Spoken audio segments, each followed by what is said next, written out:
Ayan, yun na po sa ating lahat. Grabe po, napakarami na pong nagpo-post sa social media. Marami na po.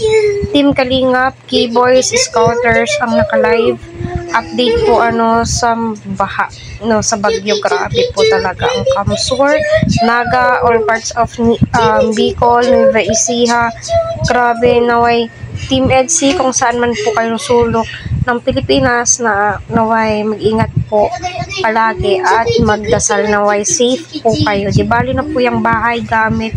Ang importante ay tayo, di ba, yung buhay po natin. Kasi ay naku, napakahirap po niyan baha. Tapos may live wire, napakadelikado po. Di po ba? Kaya mag-ingat po palagi. Palaging magdasal, pinaka-the best lahat ang dasal po. So, ito po ay nakita ko sa isang post nga po ng Team EDSI na, excuse me po, nag-live po, update daw po ito sa Daet. So, grabe na po yung baha, lampas tao na po, pero yung bahay po nila Kalingap Rab ay kita naman po natin. Parang 3-story po ata yun or 2, diba? Kaya naway safe po sila kasi alam naman po natin may baby din po sila Kalingap Rab. Ito nga po si Baby Rabay. May mga aso din po. Naway okay lang po talaga sila, especially sila Kuya Val Santos Matubag.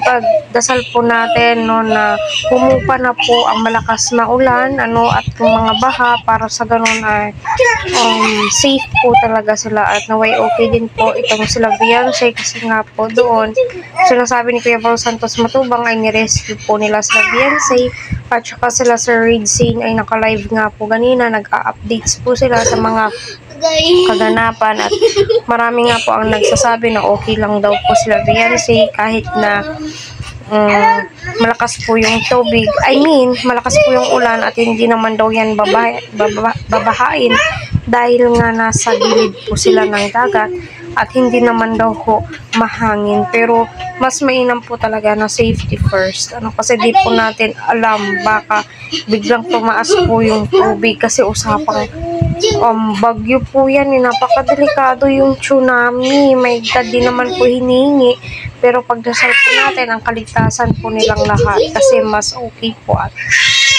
mas mapanatag po tayo. And syempre maraming salamat din po sa lahat ng nagbibigay po ng updates sa nangyaring baha kasi napakarami, pati sa news nababalita na nga po ito.